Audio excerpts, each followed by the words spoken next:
This story was submitted by Drew and Nikki. This story happened to my wife and me. On our honeymoon trip, we went to Europe.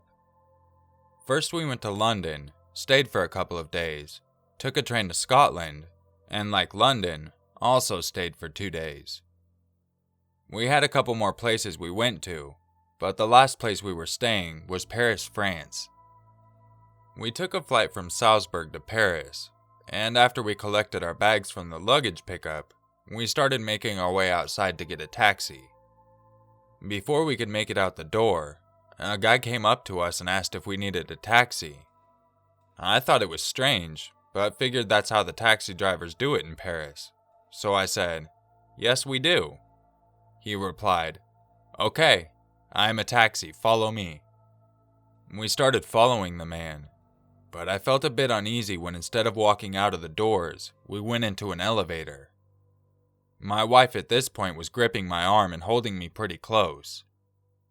I didn't feel the need to be alarmed at this point, as I'm still suggesting to myself that this isn't weird, trying to explain it away by telling myself this is just how things work here. The elevator doors open to an empty parking garage, and he says, "Right this way." We get out of the elevator and turn the corner to see a lone white van. Now my alarm bells are ringing very loudly, and I feel my stomach tighten. As my alarms are going off, my wife digs her nails into my arm, so I know she is freaking out and is feeling very, very scared. He said, "Here we are." After he said this, I felt the pain from my wife's fingernails digging into my arm, and I started thinking about how to get us out of this super sketchy situation. I started patting myself down, acting as if I had lost something. I then said, "Oh shit, no, no, no. I forgot my wallet and passport at the baggage claim." The man looked annoyed, but we still all got back in the elevator to go find my wallet. When we got back to the floor where the baggage claim was, he told us he'd wait for us there.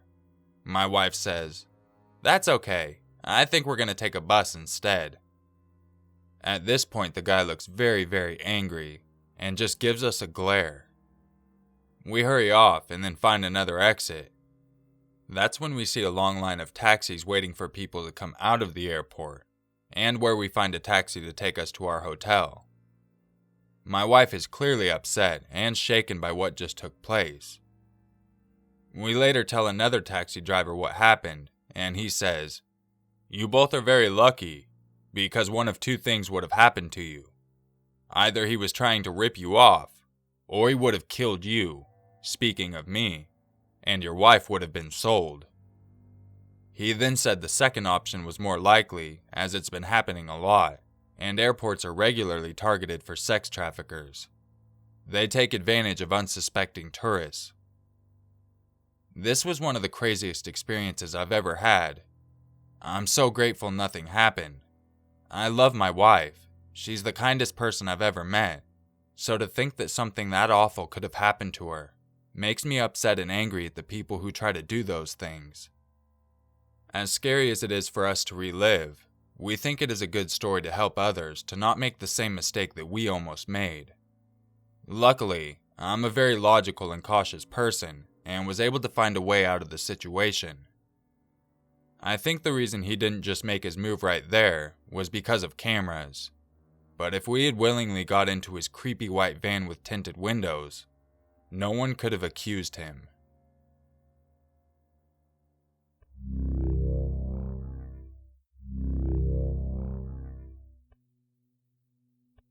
This story was submitted by some Canadian chick.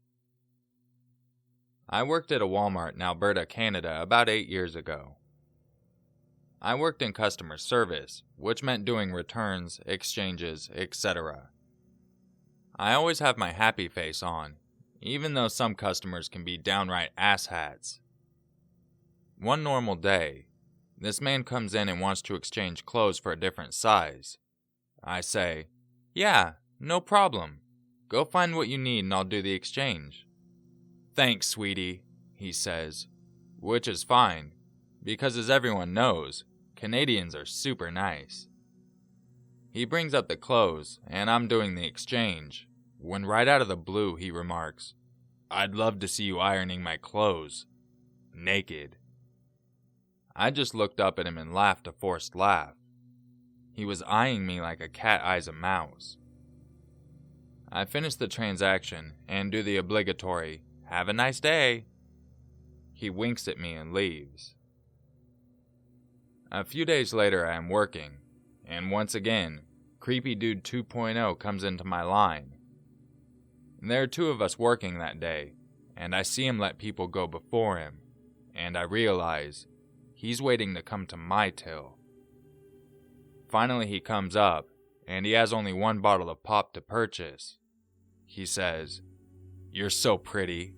I've been thinking about you." "How nice," I responded sarcastically, without even looking at him. He proceeds to tell me that he thought about me in a French maid's uniform, with no panties, on my hands and knees scrubbing his floor. I'm shocked, and quite frankly appalled and angrily, rightfully so in my mind. I hand him his change and quite pointedly tell him, "Goodbye." Fast forward a few days, and he's back in my line. By now my supervisors know about this. She spots him and immediately sends me on my break and takes over for me. I rush to the break room, foregoing my cigarette this time, and just chill for 15 minutes. Break over, I head back to the front of the store, and who is still waiting with one bottle of pop? Yup, you guessed it, the chauvinistic creep. One of the assistant managers comes over and tells me to go back to the break room. I used to walk to and from work, but after that, someone always offered me a ride, and whenever he was spotted in the store, I was hidden away until he had left. Eventually, he stopped coming in altogether. Maybe he moved, maybe he found a chick to do those things for him. I don't really care though, as long as he isn't creeping on me.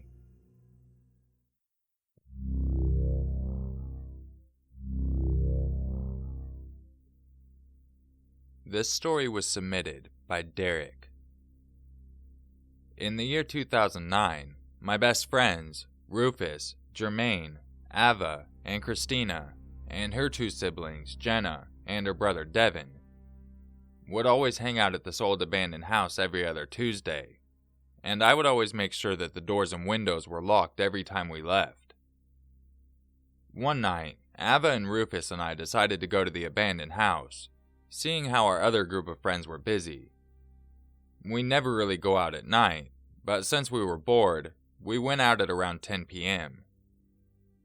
We would always chill upstairs, playing card games and having little drinking parties. You know, the usual. A few hours passed, and I heard a noise coming from downstairs. Ava and Rufus had their headphones on because they were watching a movie on Rufus's portable DVD player, so I decided to go investigate. As I started walking down the hallway towards the steps, I can't even describe it. I felt like I was being watched. As I was on my way to the kitchen, I started to tremble with fear. The basement door was wide open, but the question was, who opened it? I know it wasn't my other friends, because Christina, Jenna, and Devin went to Baltimore, Maryland for a 2-week family reunion, and Jermaine was in Dallas, Texas for a convention. Like an idiot, I yelled, "Hello, is anyone down there?"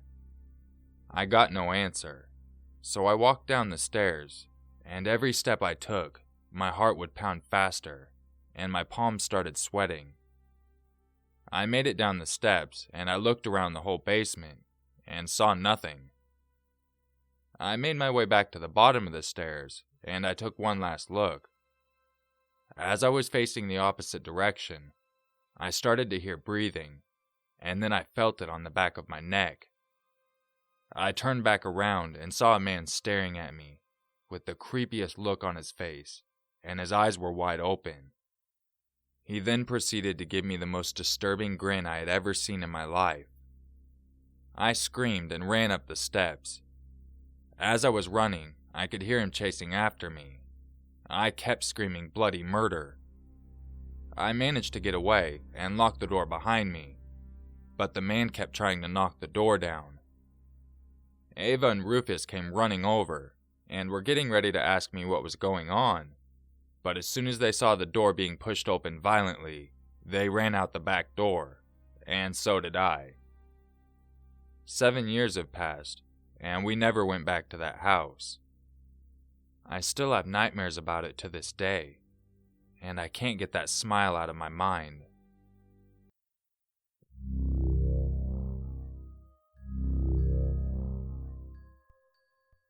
If you enjoyed this video, you know what to do. So for Drew and Nikki's story, thank you both for listening as well as submitting your story. Unfortunately, now it's becoming a common event to hear about women being taken for sex trafficking. Big props to you, Drew, for being able to think on your feet and come up with an idea to get you out of there without tipping the guy off that you knew what was going on. Had he picked up on the fact that you knew what was going on, he might have just tried to take you both by force. Once again, thank you both for submitting, and on a side note to Drew, no, I don't play Destiny, bro. I play a lot of Battlefield and a couple other games, but I've never tried Destiny. I hope you all have an awesome day, and make sure to stay safe out there. This world is a screwed up place.